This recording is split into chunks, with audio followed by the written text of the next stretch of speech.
Sheikh Imran Hosein recently gave several talks in England. I was lucky to witness them and film them. You might have even watched them on this channel. And a big topic for the Sheikh is this figure of Dhul-Qarnayn, who is mentioned in the Qur'an.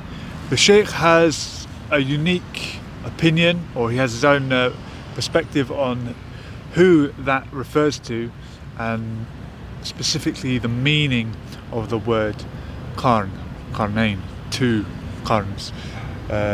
Sarah, who is Dhul-Qarnayn? Or who springs to mind when I mention this name? When you hear Dhul-Qarnayn, it almost sounds like two horns. And so, yeah? Qarn can mean horn. Can right? mean horn, okay. Exactly. And Ain means plural. Qarnayn. Two. Okay. Arabic teacher. Anything available. jewel in Arabic is ithnain. Okay. So qalam, qalamain, kitab, kitabain, qarn. So Bahrain. there's two C's. Exactly, yes. Okay. And you have wahid al-qarn, the animal. Do you know Wahid al-qarn, one horn, the exactly. rhino. Mm-hmm. But some of them have two. They will be qarnayn. Exactly. Okay. So sometimes when people hear qarnayn, they straight away they imagine two horns, you know. But in here, Dhul-Qarnayn could be a meaning of the Taj, crown. Crown. Okay. The crown looked like almost had two horns. Maybe one of the explanation. Sheikh Imran Hosein always mentions that the word qarn can mean horn, or it can mean age, Of course, era, yes, epoch. Of course. So his interpretation, ta'wil, is that the word? Could be wrong. His interpretation of that word is that this is a person of two ages, someone who has an effect on two ages in time. That's interesting. Two epochs in history.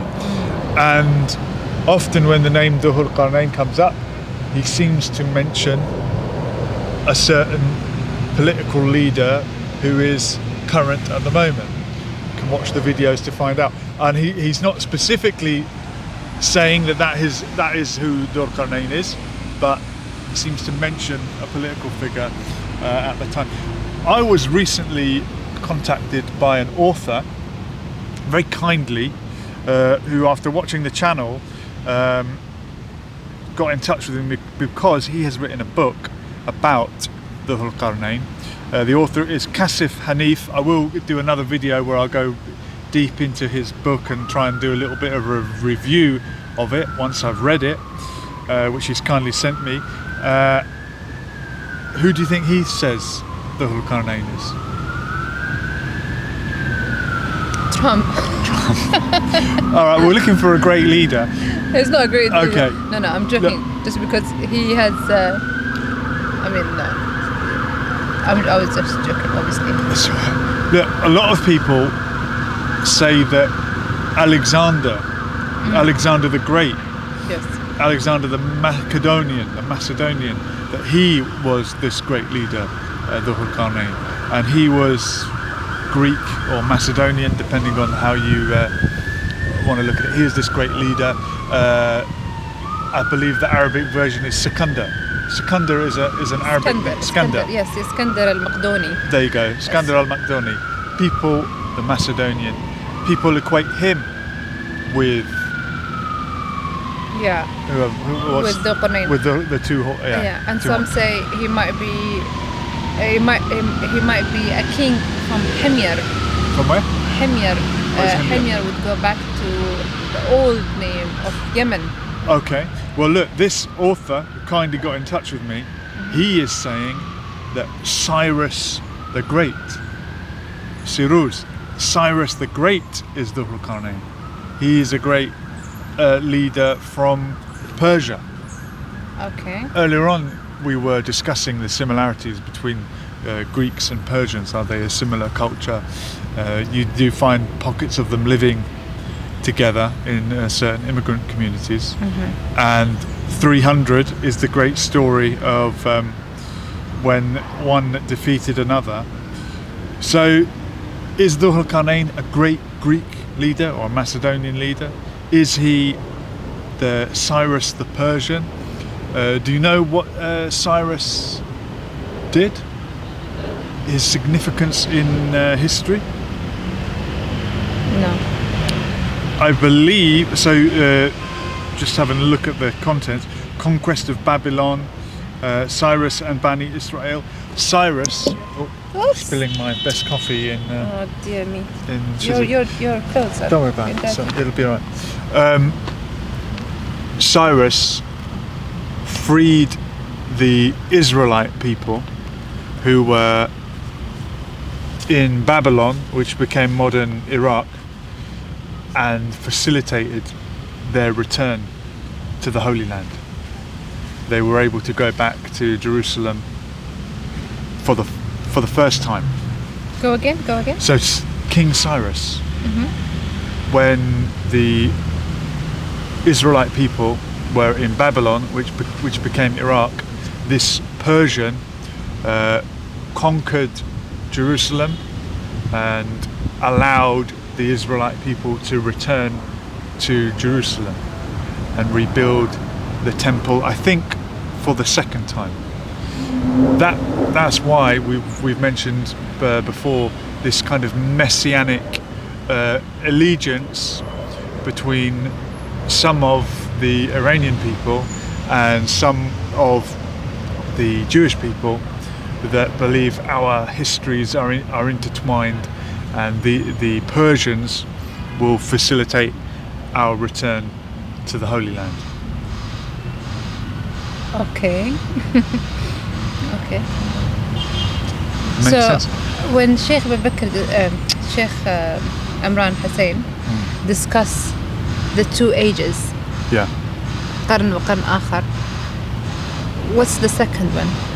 Well, Is it he talks a lot about Akhir Zaman, the end times. I would imagine, and I don't want to put words in the Sheikh's mouth.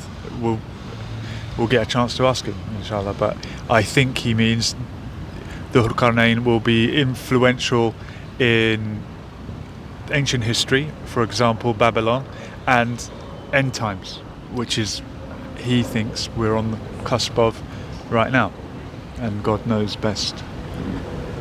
But he is a great leader, from what the Qur'an mentions, that he is a great leader, a great king that will be fair to the people, and he helped a nation to from Ya'juj and Ma'juj and built a barrier from Nahas Okay, so and Hadid. right. So Right? here's another great topic: Ya'juj and Ma'juj, Gog and Magog.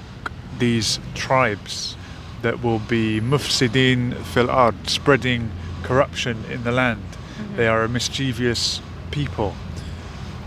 The rabbis that sat down with Sheikh Imran Hosein, the anti-Zionist rabbis from Nuturikata, they have their opinion on who Gog and Magog are, and they didn't want to say it on camera. He said, if you want me to tell you, you have to come and speak to me off camera, and I will reveal who these two peoples are. How come? Why did they? I think Wouldn't you be able to say what they told you? Is it a secret? Can you not say it as well? I think they're very pious people. These Nuturikata people. I've spoken to them on a Saturday, and they've refused to use an electronic mic. They said you can speak to me, but not with a mic. So they're very particular on their rules. They observe the Sabbath, and if they felt that, it'd be like backbiting. I think if they say something against a country, and those, without giving too much away, if they say something against a particular country, they might feel like they are betraying that country. And if they assume that Gog and Magog are two particular countries, that might be in the future. It might be the people controlling those countries in the future. Might not be now. So does Sheikh relates to Ya'juj and Ma'juj to be a nation or two countries? It's no secret. Sheikh Imran Hosein says that Gog and Magog are modern Western civilization. Okay. You could call that Europe and America. You could call that a certain alliance. That's who he interprets Gog and Magog as being. You mentioned that Dhul-Qarnayn put them behind a wall. Yeah, he built like a barrier to save these people. In Surah Al-Kahf, I think if you read it with translation, they seeked help, and there was a barrier built from this fair king, Dhul-Qarnayn, to save them from Ya'juj and Ma'juj. Okay. I mean, there's obviously different explanation, but just discussing what could be the meaning. Some people think, oh, Ya'juj and Ma'juj, are they two guys? Is it two actual people, or is it two people. tribes? Two tribes, two nations. I mean, it's interesting how the Sheikh also say Dhul-Qarnayn, a qarn, and then another qarn, an era, and then another era. So it's like, it's interesting because the Qur'an tells you tadabbaru, think and reflect, read, research. There are a lot of people that have done, like the Sheikh, a lot for the thinking, the research, and wrote books He always out mentions there for you, the tafsir, for you to study.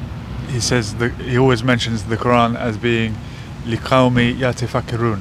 Yatafakkarun. That's for correct. the thinking people.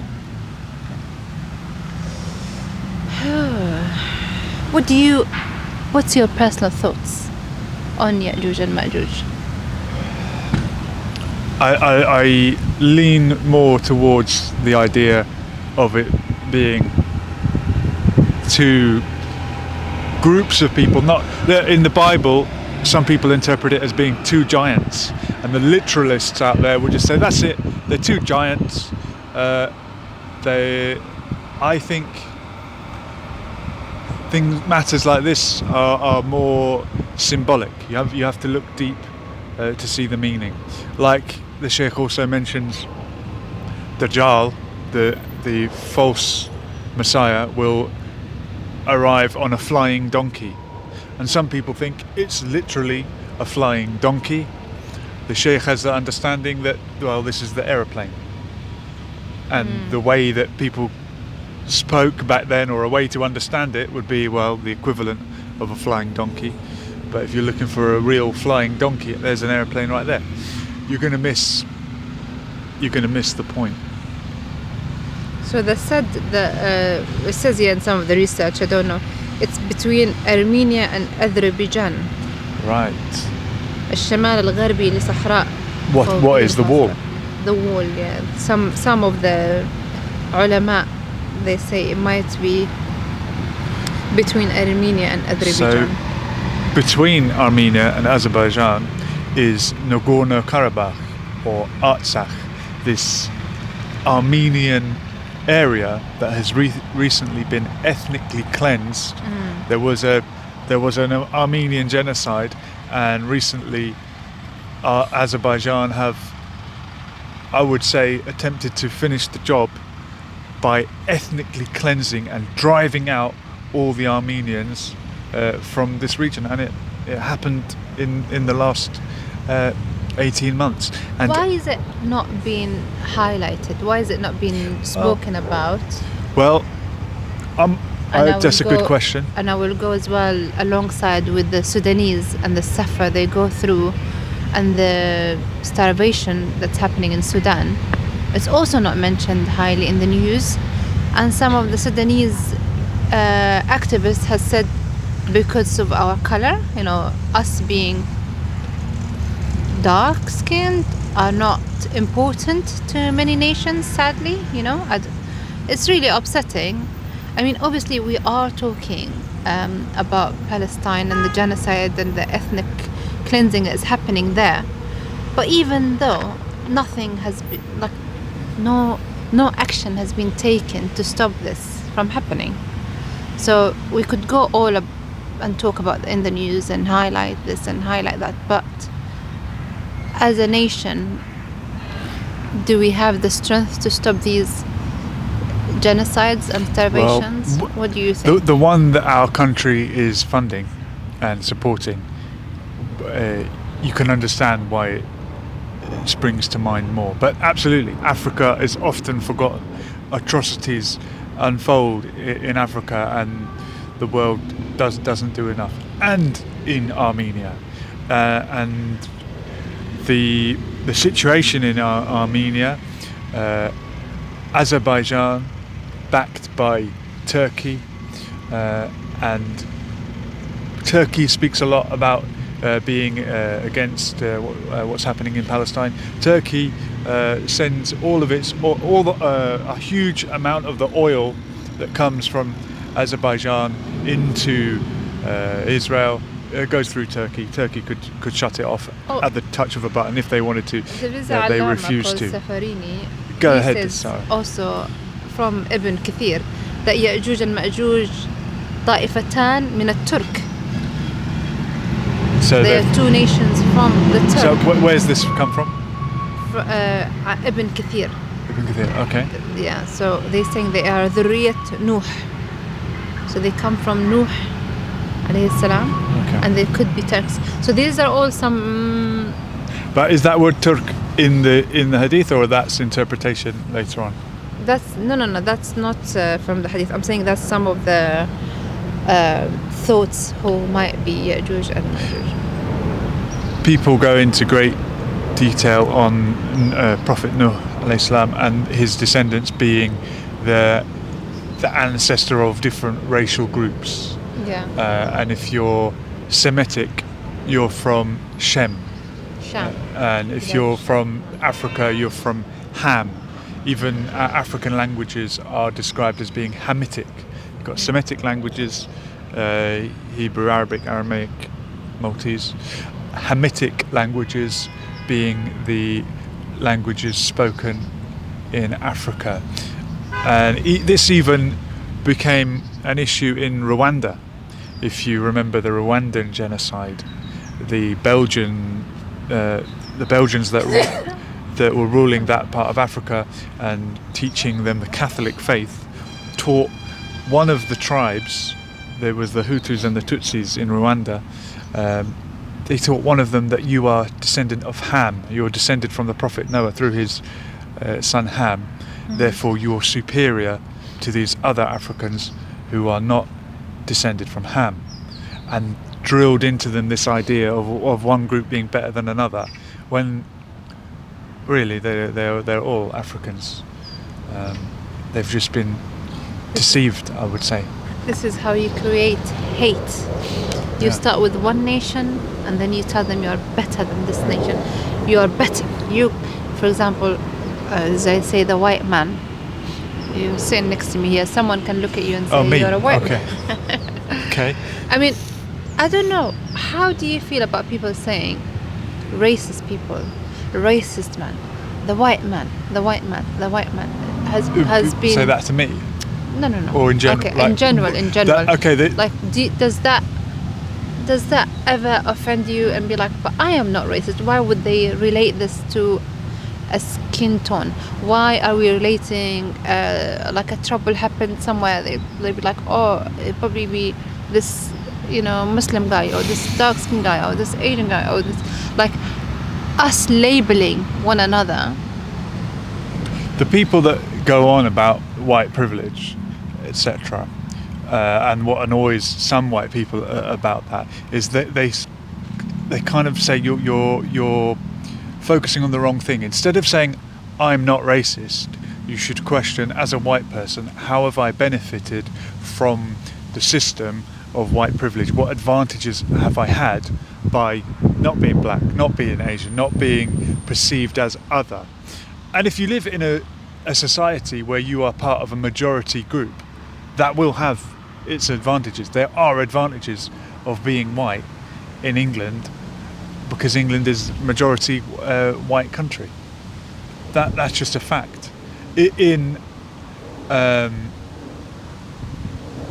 another country where most people are a different race, there would be an advantage to being that race. But there have also been advantages because of the colonial powers that have gone round different parts of the world and conquered those countries. And that's why we're getting a backlash now. That's why places like Zimbabwe and Robert Mugabe had such a backlash against the white minority because of the advantage that they enjoyed for many years.